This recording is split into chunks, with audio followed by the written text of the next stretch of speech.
Welcome to Stop Whining About Real Estate. Join us as we chat, sip, banter, and wine with the best in the biz. Grab a glass of your favorite vino, sit back, relax, and let's wine together. The settlement was $418 million. It's going to be paid over 4 years. The first, I think $200 million is going to be paid over 120 days. Most of it's going to be through reserves and budgeted items, and then $70 million thereafter for the next 3 years. What people don't understand is the Department of Justice really didn't want the offer of compensation to be offered.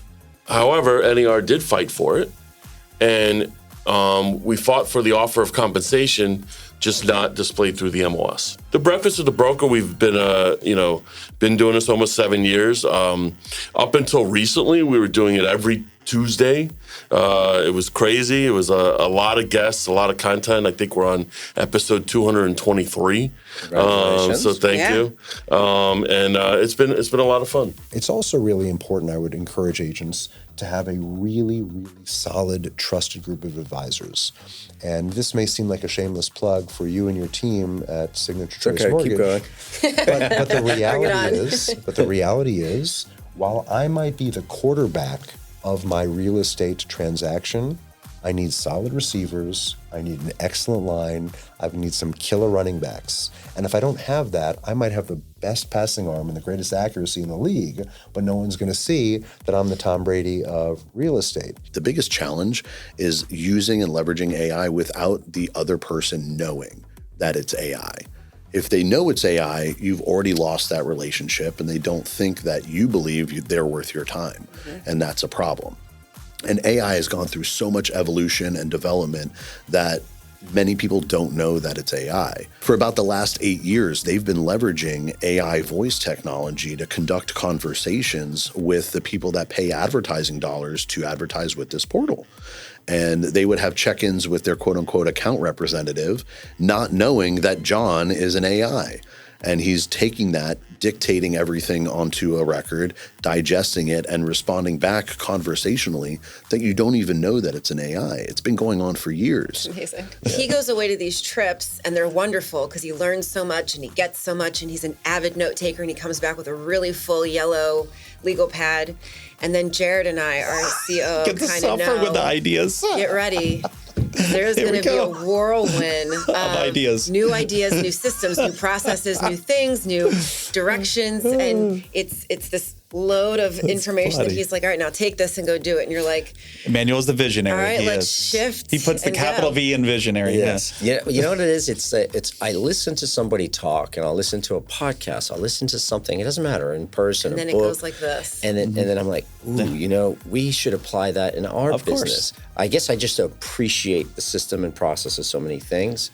And the wheels start moving. The wheels start turning. Yeah. Yes. I would just say to realtors dealing, in this environment that we're in now, relax. It's gonna be okay. Fix the things that you need to fix, because obviously you and everyone knows what that is. What is it that you don't do well? Are you not managing your CRM? Are you not following up? Whatever it is, do I need to learn something, that I'm weak in? Do I need to learn about the mortgage process a little bit better? I have my own podcast, and I have my real estate podcast, but then I have my Matthew Mania podcast.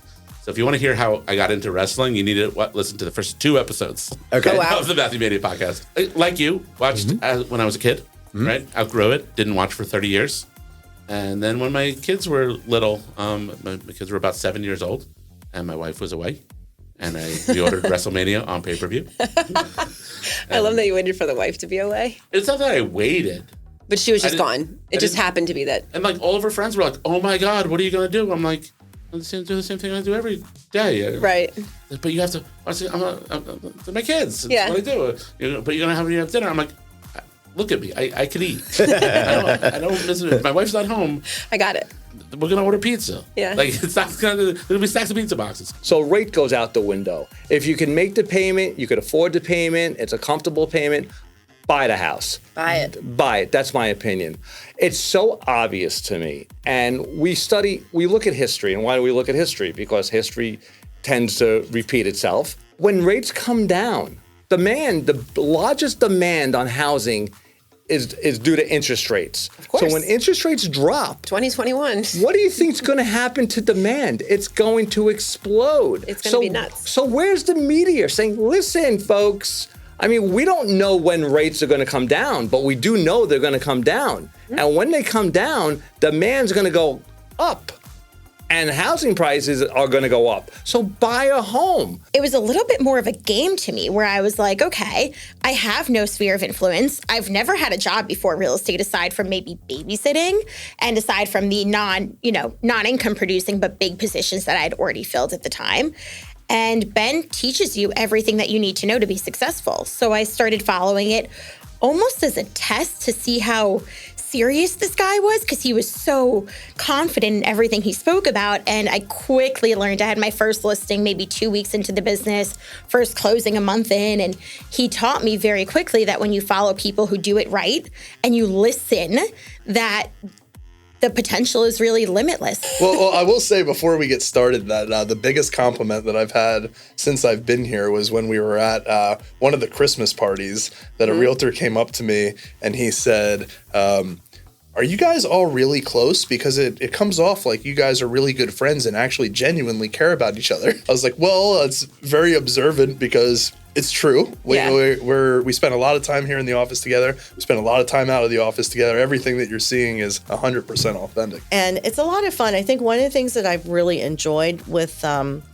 #Soboka is being able to showcase the nonprofits around town. Mm-hmm. Kylie and I did a live a few years ago before COVID at the hospice resale shop. And they asked us, they said, could you go in, do a live and show some of the cool stuff we have, not some of the things that are consider sad and older, like walkers and things like that. I'm like, absolutely. I'm a thrifter. I love to thrift. And so Kylie and I went in there and we went around the store and we picked out stuff. I got a phone call. I was out at Remax R4, which was my previous company that I was at. And I got this phone call saying, give us a call. So I called back and they said, we had the most sales we've ever had on a Saturday and ever after you guys did that live. I started as a loan officer for years at GMAC, which was originally Colonial Mortgage. And I did that for about 10 years before I started doing builder business. But I can't believe it's that many years. And it's kind of interesting. I was thinking about it today. It's a lot like sports, where you have every year there's new people coming in. And if you don't keep your game sharp, those kids are going to push you out. Mm-hmm. So it's always been a challenge to stay on top of everything and try to. As you get older, it's harder to keep up with technology, but you have to. And I've been trying to make more of a commitment to even do that, because if not, you're not going to survive in this business. That's a big part of it. I think when realtors are more apt to use affiliates when they see affiliates working well together as well. So I also think so for me, when I came in, affiliates were my friendliest first stop because we weren't trying to get business from each other. Commonality. So, correct. And we were all in there for the same reason. So when I realized that if I could friend and and get to know other affiliates, then it was, who do you have that you work with, that you love working with, that might be open to having a conversation with me? Well, I think one thing I bring is a lifetime of experience. I bought my first investment property in 1994 in Chicago. I made a lot of mistakes. I lived those mistakes, and I never wanted to put myself in that position again to feel a lack of control of the property, of the process. I always am open to learning. I feel that every deal I've ever been in, whether it's a real estate purchase, it's representing a client on a purchase, representing an investment property client, walking the property, talking to vendors, talking to contractors. When we're talking about condo insurance, we're talking about, let's divide it in two totally separate sectors. We're talking about wind coverage that covers hurricanes, and then when you're talking about what happened at Surfside, that had more of an effect on what we call the liability side of insurance. As a direct result of Surfside, we lost over half of our markets that would write umbrellas, directors and officers liability. And when you say markets, what you're saying is the insurance companies that you would go out to market. So, people know Progressive, Allstate, they know certain company names. Half of those companies went away is what you're saying. Yes, we lost those markets because I don't know that the industry had a true understanding of what could happen. So, without further ado, shall we? Absolutely. Yes, please. All right. So, first and foremost, we're going to open this bottle right here up at the tab. You'll see. So, not many people realize they try and make it as easy as possible for you. And a couple points on this. So, it's actually pronounced Veuve Clicquot. Veuve Clicquot was founded in 1772 by Madame Clicquot. Her original name was Barbe Nicole Ponsardin. She was only 27 years old when her husband passed away. She had, I think, a 8-year-old daughter, Clementine. She took over the business. Before this, her father was in textiles, so she was well off, but got hands-on at the age of 27, and very soon after started changing the champagne industry altogether. These inspectors come, and it doesn't happen to us that often, but again, they're just making sure that the people who inspected the home did it right, the insurance agent did it right, and that's kind of where Mother Allstate is watching. I was just thinking about Mother Allstate. I was just going to say, does Mother Allstate, do they audit you? Do you have to pass is there you mentioned something about quotas? Is there anything that you have to? Oh yeah. They do. I mean, in Florida, we're limited because we don't have access to all the Allstate products, but primarily auto. I mean, they're very. I mean, we've got numbers. Tell me what are we not numbers being man offered? Wants more numbers. Well, no. I just don't like not being able to be offered something.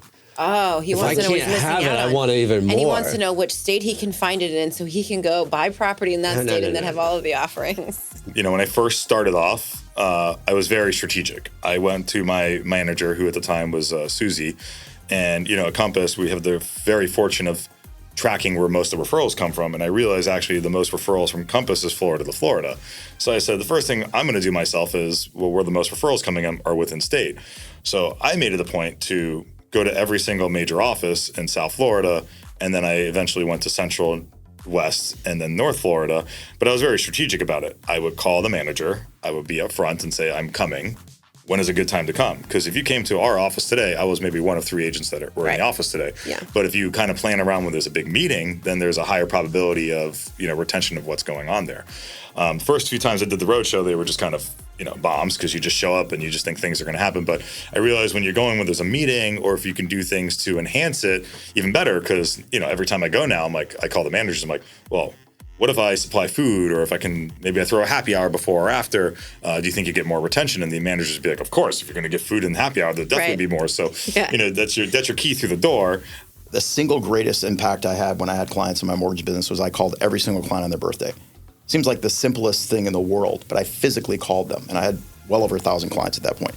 But it was the simplest thing in the world of, hey, I just want to let you know, before I got too sidetracked today, I want to call and wish you happy birthday. Crazy part about that, though, is they would say, I can't believe you called me today. My own mother didn't call me today. Yeah. But then it would follow up with saying, oh, it's so good you called me because my mom's moving down from New York, or I'm doing addition. It is probably the single greatest lead generator I ever had, but I earned that right because I was actually genuinely engaged, and it was long-term trusted advisor relationship. It wasn't a transactional loan officer agent. You're an athlete, right?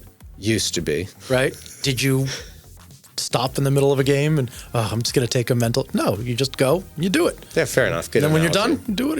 I didn't say I thought it'd be hard. I was trying to figure out how Sarah could do it. No. I'll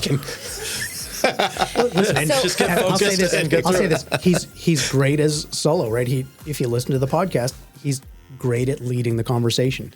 When it's the two of us on, we're dorks. We have fun with each other. Yeah. We play off each other. We've known each other his whole life. Right. Yeah. And even though we're 8 years apart in age, we're like twins with that kind of telepathy, and give that little look or wink, or sometimes literally a kick under the table. We're like, hey, bro, shut up, move on. Right.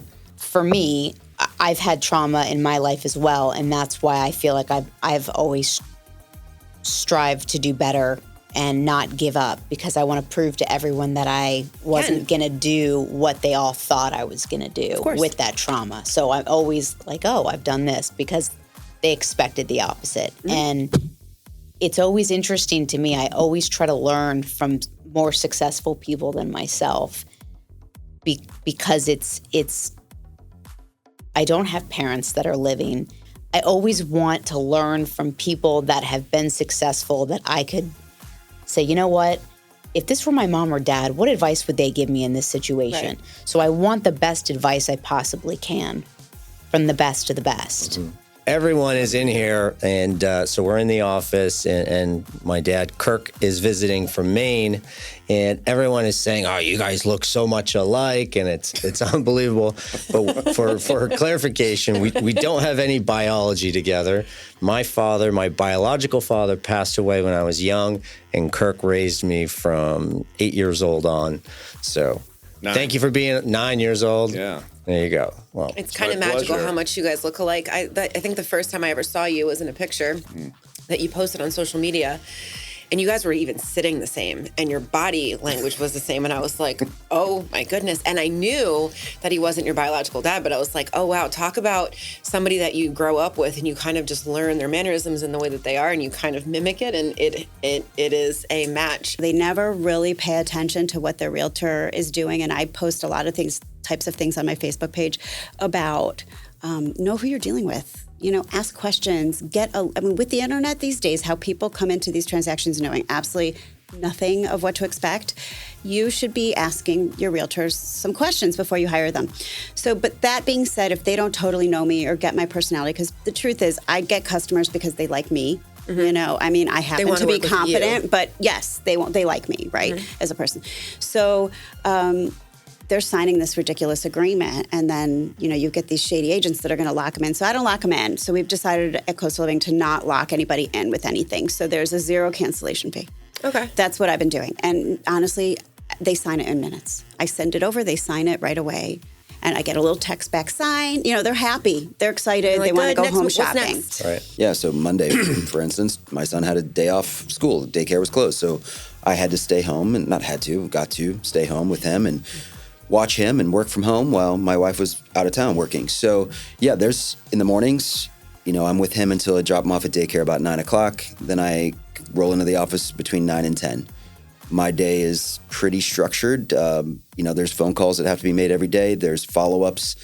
I do that. I do play a lot of golf and tennis, so I do get out of the office for that as well. And those are my networking opportunities, right? Like I also mentioned, I have 3 other groups that I'm in, so I'm busy out of the office with that a lot. But I do like my time in the office. I get more done. It's just I'm focused on that, and there's not all the other stuff going on. But yeah, the guy who taught me how to paint, he started out, he was actually a part of a painters union, and they were trying to block the use of rollers, right? Rollers, that long ago in England, Wow. They back then they used a huge block brush, and that's what they painted everything with. That's why you had the big forearms. That might be where that came from. That's exactly right. That's exactly right. But he still had his block brush, and for him, that really that was a significant investment for him at that time. Yeah, it's like a chef and their knives. Yes, yeah. Oh, good analogy, Sarah. I'm not one of those people that can get out there and just, hey, I'm here. Yeah. Like, I can't do that. I don't know. Maybe it's because I care too much. Maybe I just have a little too, I'm just weird about filming myself. Like, if somebody's filming me, I'm fine. If I'm filming myself, it's a little cringy. Yeah. So I don't really want to do it, So I film a lot of, like, more serious stuff at home, in the office, stuff like that. But, yeah. It's funny. They tell you, like, you shouldn't care what other people think. I'm like, let's be real. Line up 10 people that are actually true to that, and I will be so surprised. What's funny is the more that I know about this business and the more that I do, the less I claim to be an expert to consumers. So my favorite thing to say to clients is some combination of, that's a great question. I'm going to get my amazing team who knows far more about this than I do to answer it. And some of the time the team actually just comes back to me for the answer, but building confidence in the team and also just making sure that, clientele and our LOs and everyone's following the same process is obviously key. Yeah. But I also love telling them, like, hey, my team is going to handle this and I just get to take credit for it. And they always laugh. That's my, my little canned thing. But it's telling them, like, hey, I'm not on the consumer side as the LO, as the salesperson. I got a million other things going on. So I can't really spend the same amount of time I used to with them. There's no secret sauce. I want to make that very clear. Like I always say that to people, there's no formula. Because like you said, some people are like, how does he find his people? I don't get it, whatever. Like there's no secret sauce. It's just here I am 5 years later. And I treated, and this was one of those things of the 5 or 6 things that someone told me when I first got my license, treat every client like it's your last client. And like, I didn't understand the weight that it held then, but I understand it now because your clients like feel that. They appreciate that. They're like, how does Aaron Oken do this much this year? But he treated me, I felt like I was his only client. I was his only client. How does he do that? And it's just, that's where like, that's paying off. And that's how I've built my business off strictly referrals and word of mouth. I've never bought a single lead. Yeah, so it's been a really cool ride doing it that way. And we've always done on location. We've never recorded in a studio. Before the houses, we were recording in bars and restaurants, which was really fun. Okay. Loud. What about, I was going to say, because it sounds fun, but I would think sound quality would certainly be, an issue. Yeah. So the only time we really had that was we tried to do a couple of the bars like prime time because we were trying to also have an audience. And it was amazing, but the sound quality definitely suffered. So we stopped doing that as much and really went to bars when they were closed instead and recorded without a crowd there. And that was fun too. But I think Dale and I are kind of all over the place in every aspect of our lives. So we can't just sit somewhere. Like we have to see different things, talk to different people. We've had guests a couple of times, but I think it's hard because Dale and I suck up all the air in the room because we just are on a rhythm. So it's hard, I think. But I got involved a lot with like volunteering, helping out, and basically just being at all of the events and meeting chefs and restaurant owners and going to the restaurants. I loved going and sitting at bars with myself and just like making myself known and out there. So after a while, like people just started to know who I was. I was posting. I don't even think Instagram was like a thing yet, but I was posting on Facebook and I was blogging and like pretending it was important and be like, I wrote about you on my website that 2 people read, but But then it turned over time. I mean, now like I monetize through my website, I monetize through Instagram and through like social media partnerships and collaborations. It took 13 years. I kind of didn't know what I was doing, and now I have a lot of empathy for first-time home buyers because it's true. I mean, scary. I actually just laughed at myself. There's a book in my office, and it says "Real Estate for Dummies," and I probably read 10 pages, and I threw it like into my office, and I'm like, this shit sucks, and I'm not gonna. Sorry. You curse. So I hired a realtor, right? I hired a realtor, and it was a rough experience, partly because I was probably not an easy customer at the time. I just didn't get the experience that I wanted. And how'd you choose your realtor?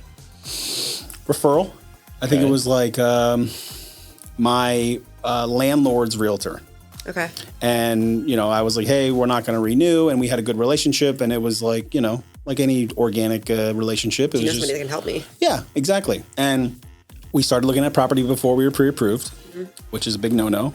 Why, James? Because you don't know what you can afford. Maybe you can afford more. I always think glass half full. I like that. But we should not be looking at property before we get underwritten or, pre-approved, and at least talk to a lender. Okay, that's enough whining for one day. We are so happy that you could join us today on Stop Whining About Real Estate. So please, not only listen, but subscribe, follow us, download, share, and if you're feeling it, give us a 5-star review. Hey, and if you'd like to be a guest on the show, please email stopwhining@choicemortgage.com. Thanks so much.